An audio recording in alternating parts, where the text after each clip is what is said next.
Welcome back to Broncos Country Tonight. Some big injuries happened in the Broncos game versus the Steelers. To break it down, Ben, who's been plugged into the team. Ben, let's talk a little bit about Drew Lock's injury. Now, according to Vic Fangio, this is an injury that could be anywhere from 2 to 6 weeks, but he did kind of talk about 3, 4, maybe 5. I saw Ian Rappaport mention that this could be something that pushes towards the bye week at week 8. What are you understanding? I think it's probably more towards the bye week. I think Vic likes to be optimistic about those kinds of things, and I think we've seen a penchant for his optimism for guys to come back a little early. But from what I understand, not a structural injury, not an AC joint popped out, not a tear, but a strain on the rotator cuff. And from what I understand, it's probably on the lengthier side of that. Although Vic is being cautiously optimistic and trying to project the shorter side and keep the faith there. Okay, Courtland Sutton out for the season with an ACL tear. That's obviously pretty significant news, even at a position that they're pretty loaded up at. You're pretty loaded at wide receiver. Vic Fangio acknowledged that much. They drafted 2 guys, actually drafted 3 guys, including Tyreek Cleveland. People forget about that. Not you, of course, people. But in that vein, what now should we expect out of the wide receivers? Who do you think is the next guy up, or the guy that's going to be receiving more targets? Well, I think if you're Tim Patrick, you have to say, hey, the onus is on me to step into the Courtland role and be the contested catch, jump ball, safety valve target. But you'd like to see more maturation out of Jerry Jeudy. You'd like to see KJ Hamler start to work his way in. And you'd like to see Deshaun Hamilton, as the second tenured veteran on this wide receiver core, step up and say, hey, look, I'm going to be the soft spot in the zone guy. I'm going to be your safety outlet guy and take command of that. This is the opportunity for a lot of these guys to really make a name for themselves with Courtland being out, and we'll see who takes advantage of that. I hope Noah Fant becomes. You've seen that he's like a half of football. First half of the first game, the second half of the second game.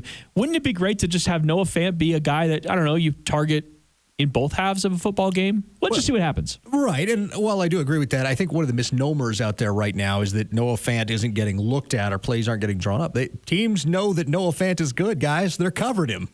That's part of it. They had Devin Bush on him, and Devin Bush is a good linebacker, was able to stay with Noah Fant quite a bit in the first half of that game. And so, I think it's important to remember that just because a guy isn't getting his number dialed up doesn't mean they're not looking at him. It just might mean that they've got him covered, that the other team knows that he's good too. I mean, can we say, though, with Noah Fant burning Devin Bush in a game, that the Broncos won that trade? Is that something we could say out loud? Well, it wasn't the first time there was a burnt bush on a Sunday. Come on.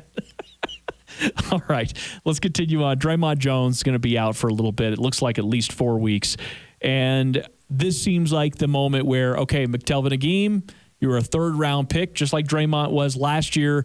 Draymond got opportunities late in the season, partly because of record, partly because of injuries. This is a moment. He's been a healthy scratch last couple of weeks. I'd like to see a little McTelvin Agim. I would too, and I think you're going to have to, because just by virtue of the bodies available, your entire second-team defensive line is beat up, if not out. You're talking about not just Draymond, DeMarcus Walker. It's perilously thin there. So the Broncos are probably going to have to find a body that's able to be an emergency body there as well. But you're going to see McTelvin a bit. And, to be honest, I'm looking forward to that. It was something that a guy that was raved about during training camp. Every offensive lineman who went up against him said he was, he's so strong and so fast and all that kind of stuff. And so I'm really looking forward to seeing what he can do in a game now in Vic Fangio's defense. The Broncos had a cornerback injury that was he's been playing special teams. He has not been playing out there as a starting corner. But Devontae Harris, who got banged up in this game too, that position group has been tested. We knew it would be just by the depth. So far, with Michael Ojemudia and Isang Bassi playing a ton of snaps, it doesn't seem like you're in dire spot here. But all of a sudden, you're thinking, okay, the back end of that, because Devontae Bosby, he got obviously activated too, and Duke Dawson played a little bit in there. So you do wonder a little bit about how far that gets tested, because right now you're leaning pretty heavily on those rookies, but eventually you might need to lean on some of these other guys. Yeah, I'd like to see a little bit more Bosby getting thrown in the mix. I mean, these rookies, it's good to get them out there and get their feet wet, but at the same time, you do need some veteran experience out there if you're going to plan on winning football games. With Dawson, he's more the nickel than he is a corner. The nickel and the safety, that's really kind of his role. So that really leaves you with Isang Bassi, Ojemudia, and Bosby and Callahan as your big four. And so I think that they're going to have to get Bosby more involved in this. He had a pretty good camp. It was a surprise kind of wavering thing. Now he's back on the roster. I'd like to see him get more involved in the game. We're 2 weeks into the season, but do you feel like this is the time now to just basically focus in on that youth? Is it too early for things like that? Well, yeah, you can't give up on a season. You can't give the perception that you're giving up on a season because that attitude will permeate the locker room. So you need to try to do what you can to stay competitive, and if you can win a couple games, that'll go a long way as well.